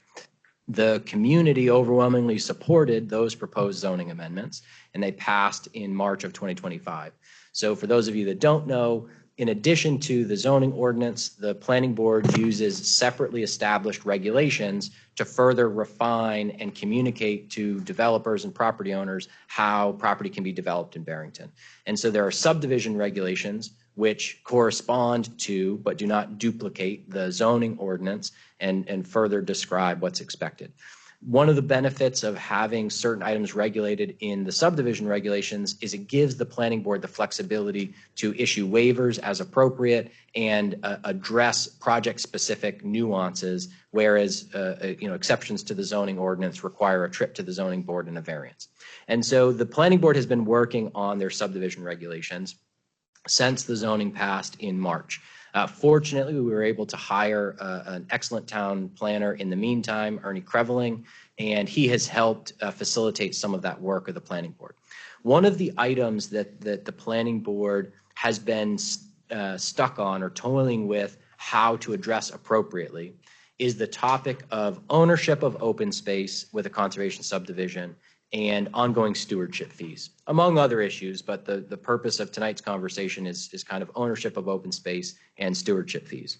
And so I wanted to take this opportunity to have the Select Board and Conservation Commission weigh in on the conversation to maybe help give some guidance to the Planning Board as they review and finalize their conservation subdivision regulations. We're fortunate to be joined by the chair and the vice chair of the planning board, and so that's the work that we do will hopefully inform their process. I'll make mention of a couple of items, and these are indicated in the town administrator report. Last year, almost a year and a half ago, the select board created a trail interconnectivity stakeholder group, which brought in stakeholders from a variety of backgrounds to talk about trails and trail connectivity. And one of the items that group spent a lot of time on was open space ownership and stewardship fees. And the conclusion of that group, not without a tremendous amount of thought and consideration, was that open space for conservation subdivisions is best held by the town. And one of the primary reasons is the kind of next most common solution is that open space is held by the homeowners association. And when a town accepts maintenance responsibilities for a subdivision road, the homeowners associations frequently cease to exist. The best example or the most local example of this is Deer Ridge. So Deer Ridge has beautiful open space connected with the conservation subdivision of the development of Deer Ridge, and there's no homeowners association. So if you live in Deer Ridge and you want to put up a game camera on the open space land, nobody to ask permission from. You want to put a deer stand up, nobody to ask permission from. If the Conservation Commission has issues with encroachment in the open space or the terms of the open space agreement aren't being met, there's nobody to bring that issue to. So it's been talked about at the planning board that the town could simply hire its attorney to go after the homeowners that live in this development. I don't think any select board that I'll work for will go in both feet first, bring suit against a neighborhood of property owners. It's a great way to develop an adversarial relationship with an entire neighborhood of residents, voters, and taxpayers. And so that solution I don't think that solution is an appropriate answer to the issues created by open space ownership and the ongoing responsibilities of that ownership. And so the planning board rightfully points out, well, if the town accepts this open space, there are ongoing responsibilities, there are costs, the liability, the town's liability insurance isn't structured the same way as traditional commercial liability insurance. And so our as a risk pool, our rates aren't direct reflection of our individual claims or our individual holdings even. We don't even schedule land ownership in our, for our property and liability insurance. But anyways, so liability is a concern, but not a huge one. But the ongoing costs are one. And so the planning board, for their purpose, well, if we have public ownership of the open space, then we can institute stewardship fees to make sure that if the town's taking ownership of the open space, there are funds available ongoing in the future that can be set aside when the land is put into open space to be able to protect that, ongoing maintenance responsibility of the open space.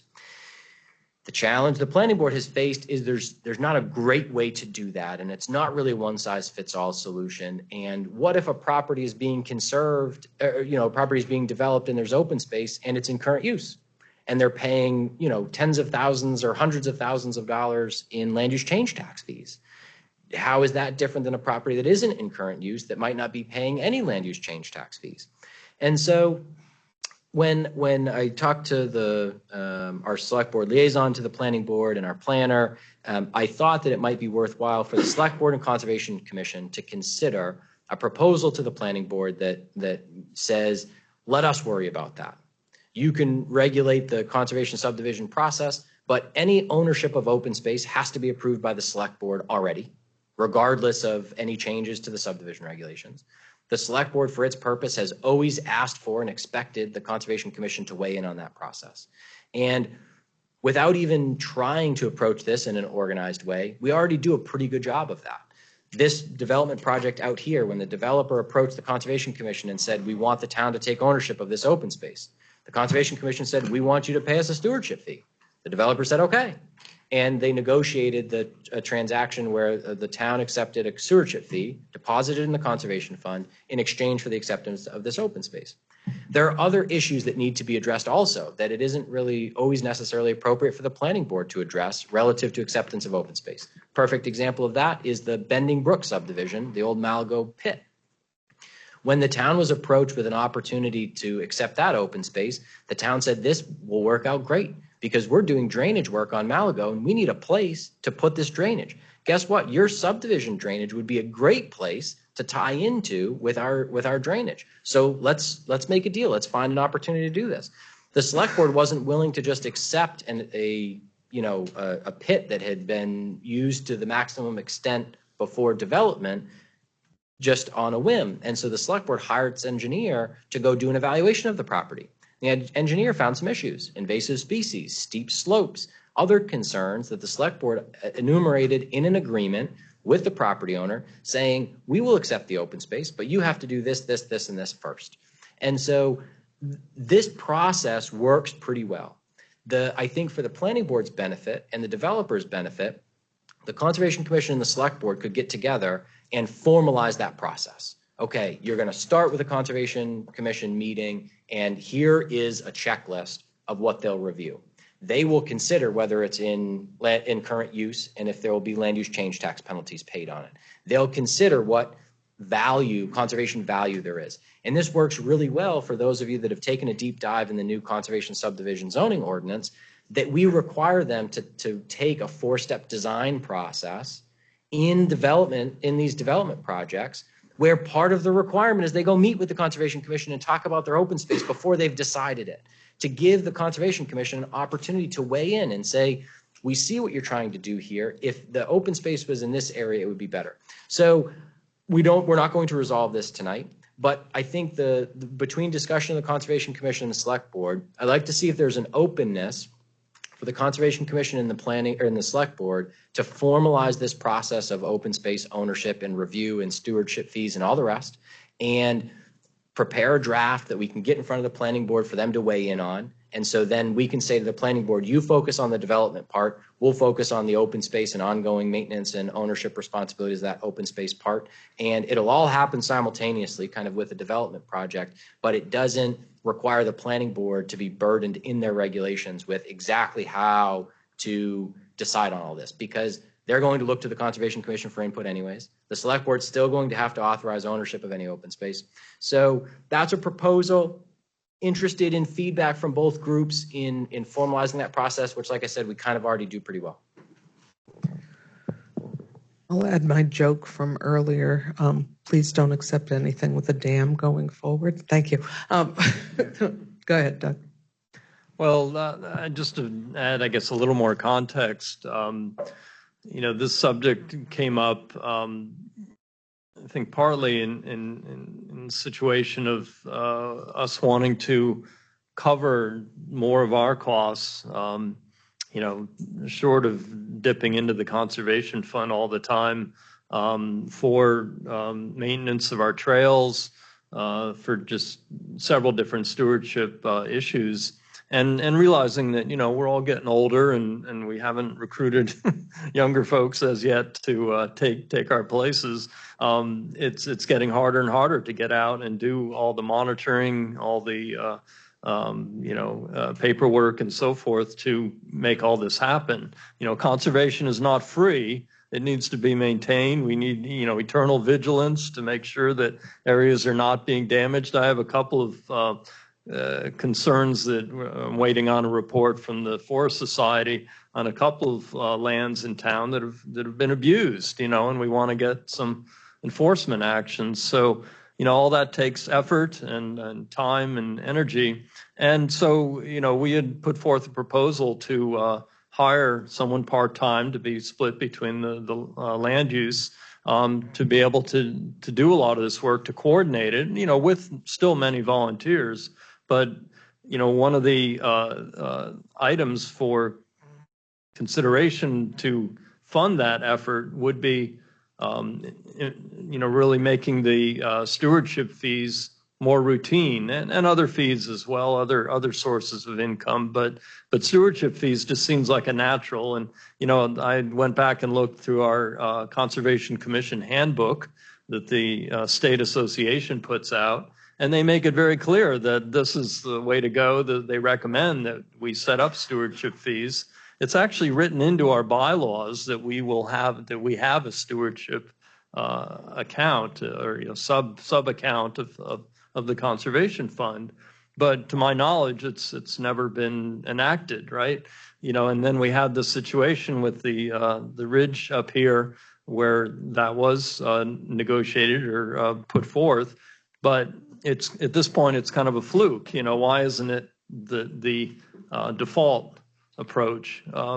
We think that, again, conservation is not free. Development developers should be putting in their share toward this, the homeowners as well, through whatever the eventual cost of the properties. And we should be able to manage these properties adequately. So I think that's probably the sense of the commission generally. If others have other comments to add, that would be great. If the land comes to us via this method, everyone's like, oh, we're going to go out and do something, or stewardship means you're going to cut a trail. As a minimum, we just probably have to monitor the property, which does take an effort on our part to make sure that we do not have landowners dumping stuff on there. I remember being in this building and the excitement of when this land was going to become available by some young guy by the name of Connor, describing how the trail would go out here and all this. But we're now looking at a very difficult tract out there. And we have to think maybe like the people that bought the $800,000 homes back there that may not want voyeurs / hikers in their backyard. And some of it looked difficult. That's why now we're developing Open Space C. It's an open area at the end of September Drive. There is trees between the few houses that we can see the back of. But for the most part, you're out in the woods. And so that one will work. But we will get to the point sometime where we have to ask, do we need a trail there? What's beautiful to look at? We've got a cliff with a pitch pine on it that's growing horizontal, which you don't see many of. And it's beautiful. And of course, Celt's got beautiful properties, Lori left, with the cliff at the pond and other stuff. But there's some places it's, okay, it's trees and it's ticks. And is it going to be worth developing? So that land would be conserved. And as a minimum, the stewardship fees would cover protecting it. Because when we do go out and do easements, we find that all of last year's fall yard waste ends up on the land that's supposed to be protected. And that happens in several areas, including some of the bigger ones. But not everything means a trail, because as Doug alluded to, I'm like the youngest guy on the Trails Committee, and I'm not that young. We only can do so much. Call for volunteers. I think that's a really salient point about what other activities on an open space should be considered when it is conserved or protected in that way. The Trail Interconnectivity Stakeholder Group talked about this, and they said, you know, if there are trails, existing trails on the property, we want to make sure that they're preserved or moved so that those existing trails remain. We ran into that with the Bending Brook subdivision and the snowmobile trail. That became a big issue at the planning board, and so addressing it in that way makes sense. Or as far as trail interconnectivity, if there's a strategically placed property, making sure that in conversation with the developer before the open space location is decided, there's an opportunity to connect open space so that we could develop a trail that actually gets you from place to place instead of just a trail out to trees and ticks. Then that's something that could be considered during this process. And so trail development is also something. Parking areas, you know, the Trail Interconnectivity Stakeholder Group were of the opinion that every open space doesn't need separate parking areas. If we can develop interconnected trails, then people can funnel in from their neighborhoods to trailheads without having to drive and park and then hike. But if we can connect them to a hub like the center of town, and people can go and park at the Barrington Common property and then get on trails to go out and explore, or go visit a neighbor's property up in the Oak Hill neighborhood or something like that. And so those are all very important considerations. And I think the proposal would be that the Conservation Commission and the Select Board have those conversations with the developer as they're considering development of a property and what the open space looks like, and kind of allow the planning board to focus on the other aspects of the development project. Has there been exploration to see if other municipalities and their conservation commissions are already doing this? I don't know for sure, but I would expect that there probably are. We haven't had a lot of contact with other Concoms. We should. But, given that the state association has recommended it, I have to expect that others have. So I'm wondering if, I never believe in reinventing the wheel if the wheel already exists. So I'm wondering if we can get out there and maybe, we certainly can, and Conservation Commission as well, see if there are already some terms that other municipalities are using. As special as I think Barrington is, there's a chance this already exists in some of these other municipalities, and that could be a good springboard for the terms that would be outlined and accepted for conservation to use. Go ahead, Alexander. I was just curious how, when we look at these types of developments, how often, like what percentage of the time are stewardship fees actually part of the process? Infrequently. Would it make sense I think this is a great idea. I mean, I agree, not reinventing the wheel. We definitely have some work and some research to do, but we've talked about a lot of expenditures from the conservation fund tonight. I think, perhaps making it more of an automatic process, or even having a sort of I wouldn't say a fixed standardized fee schedule, but a sort of a starting point just based on the land, and what is on it, and if there's a dam, $1 million.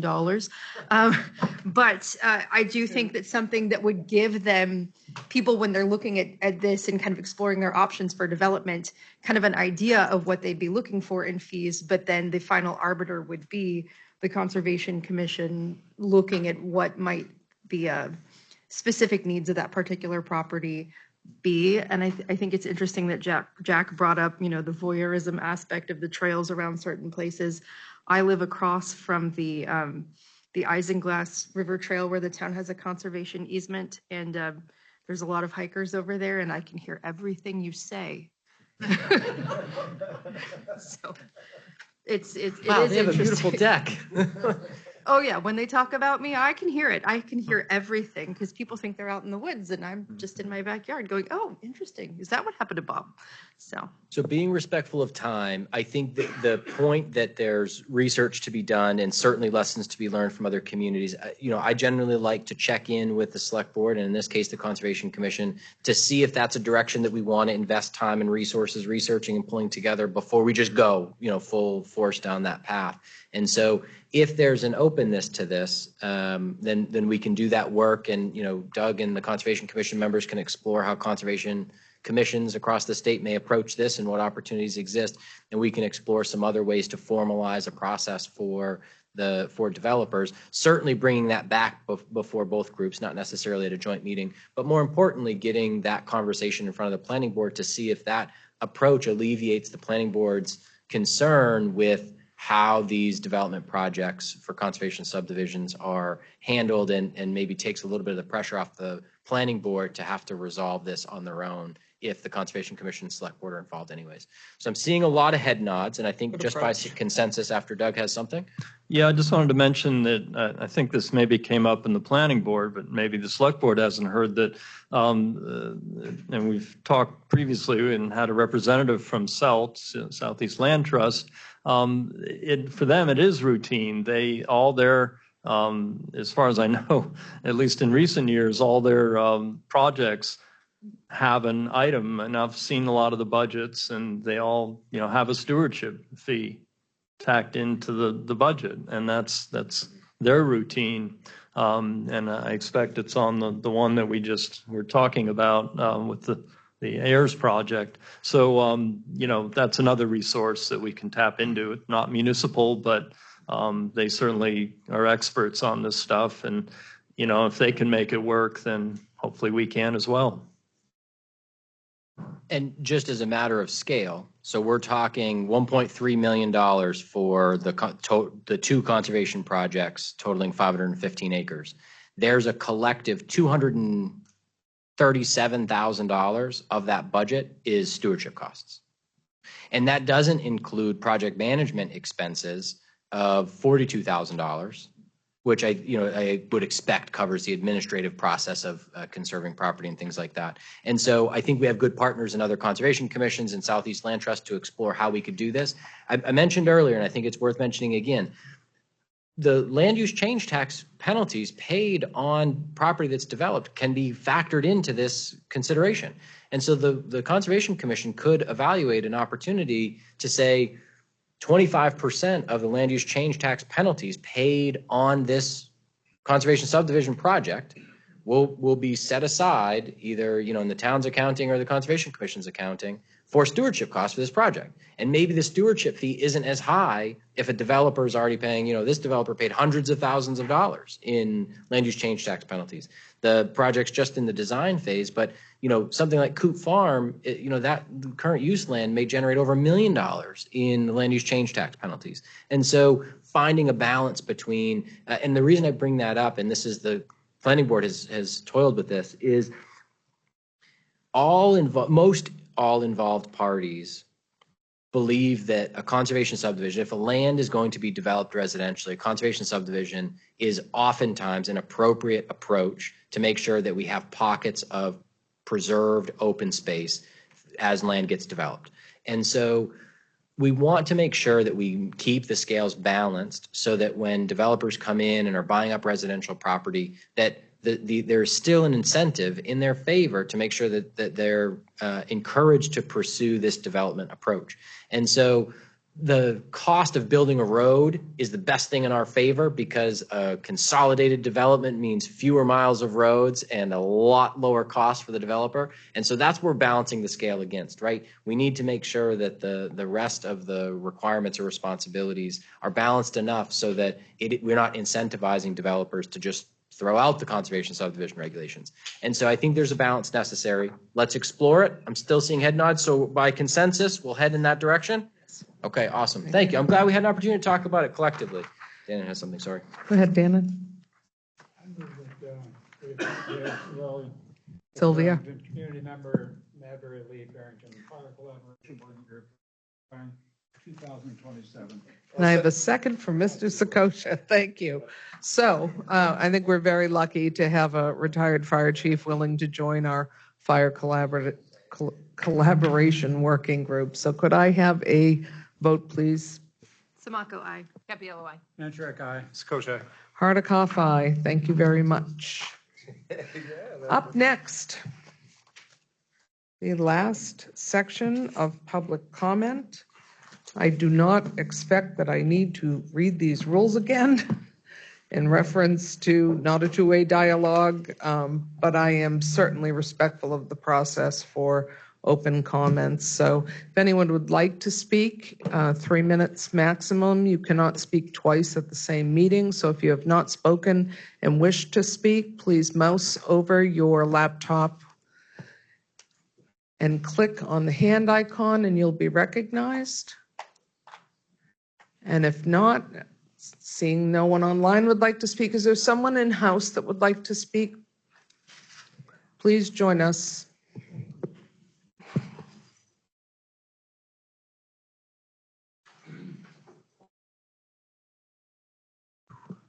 Hi, Ron St. Jean, Small Road, which happens to be on Ayers Lake. I got to tell you, I'm not happy with your votes tonight on the ramp.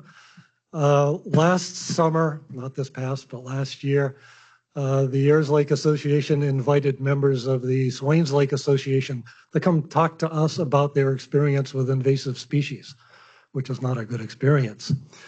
But at the end of their presentation, somebody from our group said, what's the one thing we can do to reduce our chances of getting invasive species in our lake? And they said, don't improve your boat launch. That was pretty clear because, you know, their issues with invasive species, when seen from above, it shows where the problems came from. They came from the boat launch. That's where everything started and spread from. We do whatever we can to maintain that lake. We have a lake association that monitors the water quality, that tries to educate our lake users about good practices for keeping that lake as good as it can be. And, you know, we feel a little disrespected by the fact that we as a group weren't consulted for our opinions on whether this is a good idea. And that's kind of too bad. And it really increases the urgency of the need to come up with this mitigation fund, if you can at all do that, to help with the problem that's going to come. It's going to come. Because making that place look more inviting is going to invite more and bigger boats that come in and dump their bilges and just increase the risk to the lake. So, you know, I hope you'll continue to work on that. We appreciate what you've done for the conservation of the land around the lake. That's critical for the lake's health. But I think this boat ramp issue is going to be a problem. And I think most of my colleagues here feel that way as well. Thank you. Thank you.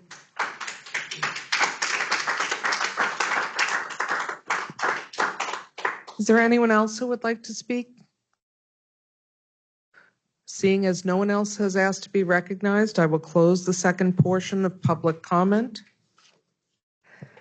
At this time, could I have a motion to adjourn? Motion to adjourn. And a second, thank you. And a roll call, please. Samako, aye. Capello, aye. Nantrick, aye. Sakosha. Hardikoff, aye. Motion carries. Thank you all.